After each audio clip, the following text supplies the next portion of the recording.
And good morning.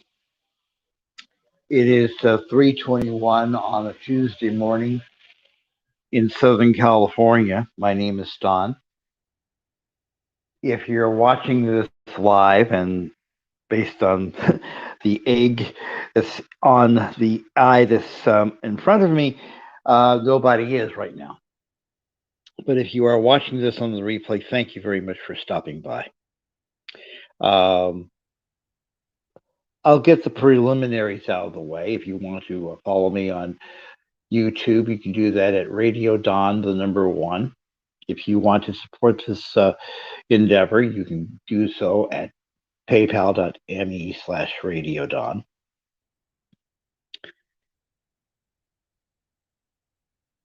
And this is live on both Twitter and YouTube. Facebook will get this recorded because we're still in FB jail for something that I didn't do, but that's another story.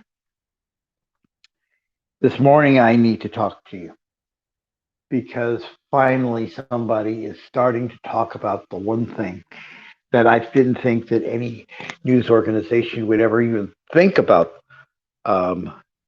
talking about. As you probably know, we are now 1 year into the pandemic.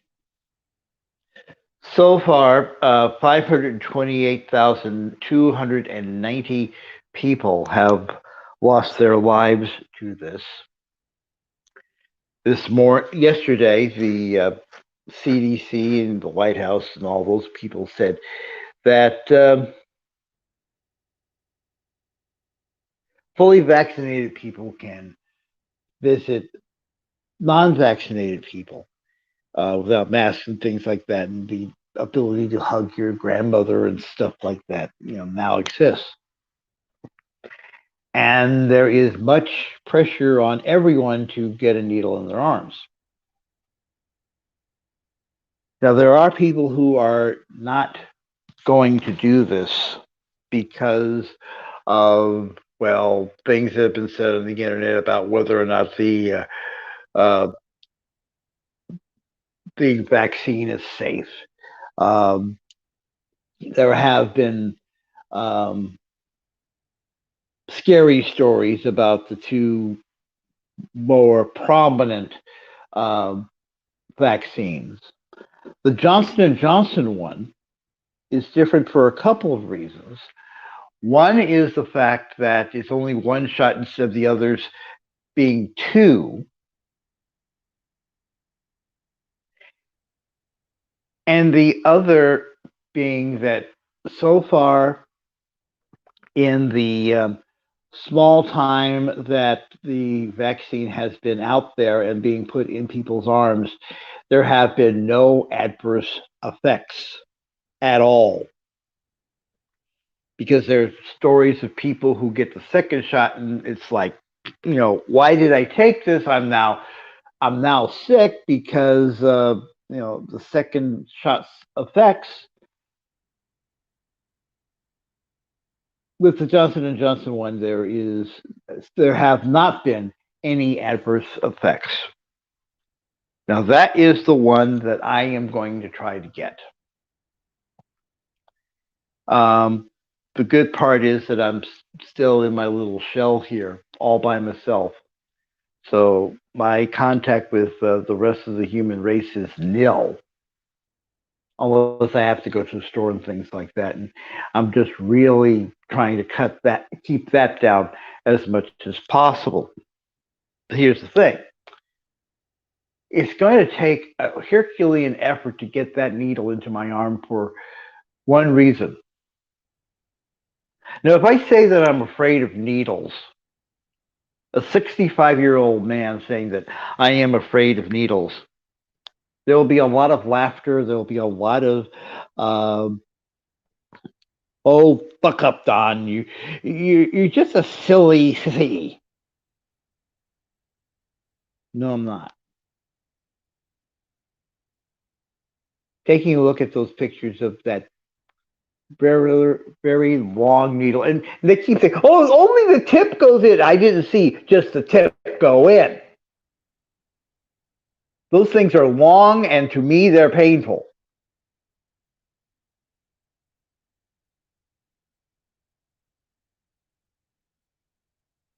Is why I have lived my entire life since, I guess, the last time I got a shot was when I was 10, without having to go through those things, without being vaccinated.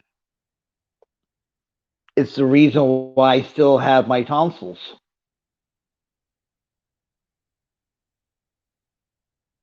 I'm serious. When I was 8 years old, they said, your tonsils have to come out. And I went to the military hospital. They were going to take it out, and I raised such a fuss. And they said, well, okay, you're going to go home and be done. We can't deal with that. We can't calm you down or whatever it is, and the tonsils stay in. And guess what? The tonsils have been in there for almost 60 years. So hey, I'm afraid of sharp things. I'm afraid of sharp objects. I'm very, um, I get scared when I see people doing, chopping vegetables. Um,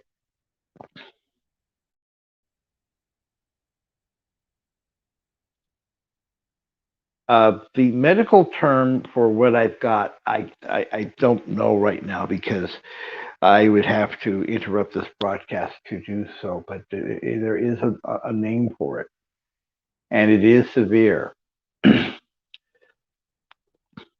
And it makes me pray every day that there has to be some way out of this that does not involve a needle invading my skin. And you have no idea whatsoever what this does to you. You now become a pariah because you are too afraid to get the needle in your arm. And this is not just something that you just simply buck up and and hold on to your courage and you'll pull it through. And it's only going to take a couple of seconds, and they only put the tip in, and you know that's a lie.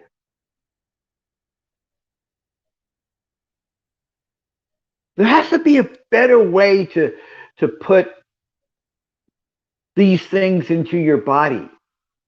It's the freaking 21st century.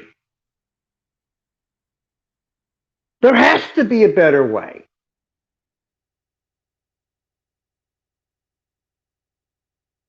And I know I need to have the vaccine. I know I need to protect myself from the various and sundry mutations that are coming about. I don't even know if these vaccines will handle all the mutations because they just keep coming.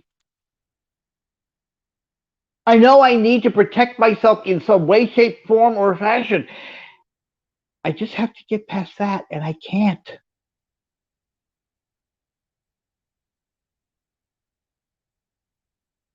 I've had people say, bring a buddy, distract yourself, close your eyes. Fear doesn't make you close your eyes. And I say this after years of saying people need to stop being afraid of life and all this sort of stuff. I keep telling people not to have fear. And then here I am, terrified to death.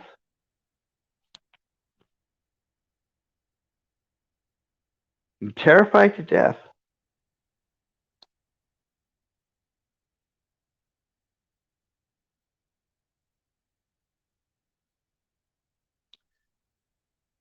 So I just need to say this. There's no ending to this. There's no plea to have someone come up with something that will uh, that will solve my problem, because none of the things that you have come up with will. Now, I've been researching about the possibility of oral vaccines. I mean, that's how we cured polio and measles and things like that. Um,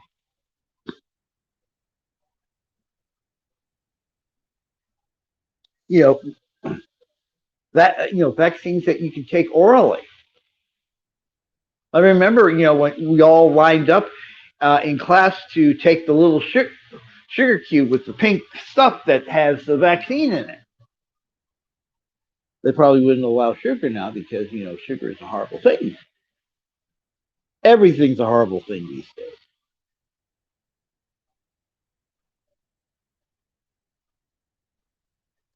and none of them are seem to be getting out of the research stage, and the clock is ticking. Anyway, that's basically it. I just wanted to say that. I don't know if I'm going to get a lot of of people listening to this or anything like that. Um, but I have, but as I often do, I have to put it out there, and I have to clear my mind of it so I can at least try to sleep, because it is 3:33 in the morning. Anyway, if you are watching this in some way, shape, or form on YouTube, please subscribe. And when you hit the bell, there's a little thing that says all, ring that, because you never know when I show up. And I'd like for you to at least have a chance to listen to what I have to say. Um, Thank you very much for indulging me the last uh, 14 minutes. We'll talk to you soon. Good morning.